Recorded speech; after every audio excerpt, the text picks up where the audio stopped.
Well, welcome back, and we are at the last part of our digital watercolor flower.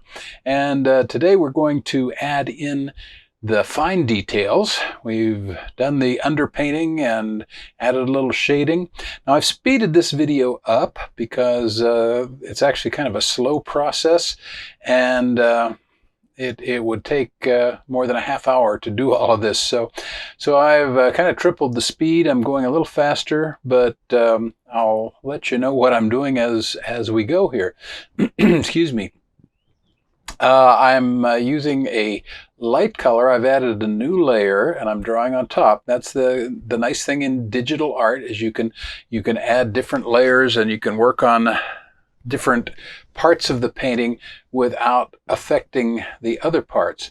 So I'm bringing in the white details that you see in the flower picture, and I'm using a basically a liner brush. I've got it. If you look down in the bottom left corner, it's set at 1%. So it's a very, very narrow brush. Now I've switched over.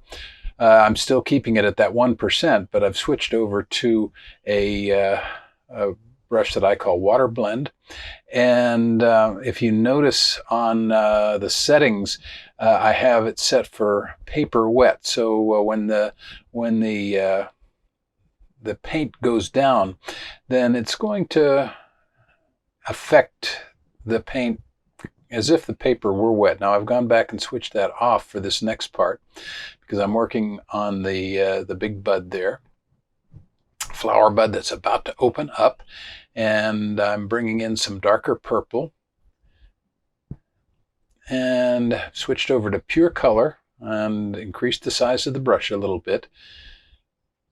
And you know, when you work digitally like this, that's one of the again, the nice things. You can just change the size of your brush. You can change so many different aspects of what you're working on to fit what you need. And if I were working in regular paints, then I would be having to switch to different brushes and have a lot of extra supplies. Here I can just go in and kind of tweak the settings, and so I've come in, I've gotten the petal. What I'm trying to do right now is I want to bring in just a little bit more detail. So I've added another layer, and I'm coming in and I want to bring in a little bit more of that lavender color on top. And so again, if you'll see, I've got my brush set at about 2%. I just went up to 17%. And it all depends on just how much area I want to cover and the effect that I want to try to get. So I'm going to do that little center section there, and then I'm going to come back in, add a little bit of white into the center, and I think I like that. So I'm going to go on to another petal, and I'm switching over to what I call the strong color brush. I'm just adding in a little bit more shading there, a little bit more detail. Now I'm going to come and blend those in. And just soften it. If I were doing this in regular watercolors, I'd be doing that with just clear water. Okay, so I'm happy pretty much with the petals. Now I need to do the lines or the veins in the leaves. So I'm going with a rigger brush. A rigger brush in regular paints it's a very long, narrow brush that you use for line work. And so I'm going to play with the settings here a little bit. Loading just means how much paint, how much color is on the brush. I'm going to change that size down to about 3%. I kind of like that, so I'm going to just go on with that. And on these particular leaves, it's really pretty easy. The veins are very clear and very very obvious. They just kind of go upward in a kind of a Y pattern all the way up the leaf, and there's a nice clear center vein. So I'm just going to go around to each leaf and put those in. Again, one of the nice things in working in layers, I don't have to worry about messing up my flowers. I can just paint and not be too concerned about getting paint in the wrong place. And I got one more to do.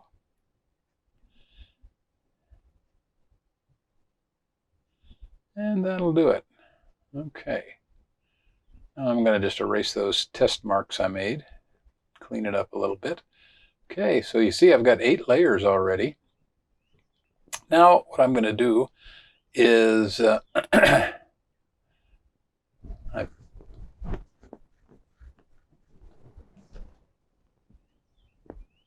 there we go. I'm turning off the different layers. And it's time to do a little bit of cleanup. So now that I've got everything the way I want it, I'm going to come back down, and I'm working in the leaf layer. And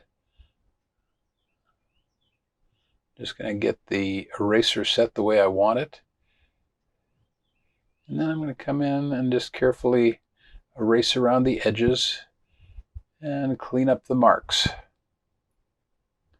And that's something that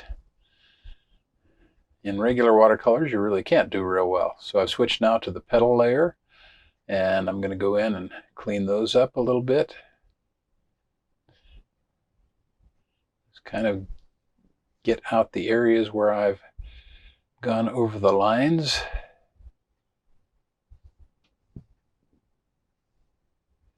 And I again can adjust my brush to a size that will let me fit in, and I could also blow up the picture if I wanted to.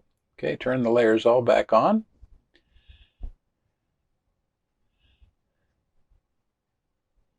I'm gonna fix that just a little bit there. Okay, so now I have it. Now I want to work on my background a little bit. And so to work on the background, I'm going to add one more layer in, and I'm moving that layer all the way down to the bottom, so it's underneath everything else. Now I'm using my color picker to try some different colors from the background. Sometimes I do a more complicated background than this, but I'm just doing a really simple one. I'm going to get a base color, and I just want to find something that looks good. I kind of want a neutral color. I don't want it to compete too much with the rest of the painting. So I've got kind of a tan there, almost a milk chocolate color. And now I'm going to paint the background, and I'm actually going to use an airbrush to create just a nice airbrushed effect. So I'm coming in with a little darker brown. I've picked that up also from the photo.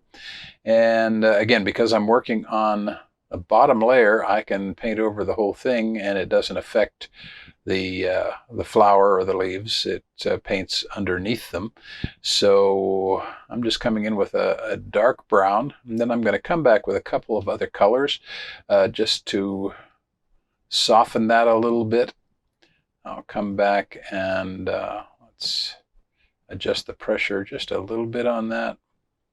And then I'm going to come back with sort of a medium tan there. And just add sort of almost a texture type effect. And then I want to add a little bit of a halo. So I'm going to go with kind of an orange. And I'm just going to add a little halo behind the flower there to brighten that up.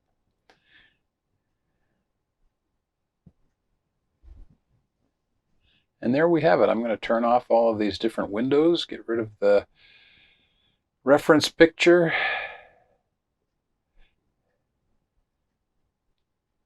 And And I can, if I want to, crop this to a certain size. You can set the print size by inches. You can set it by pixels.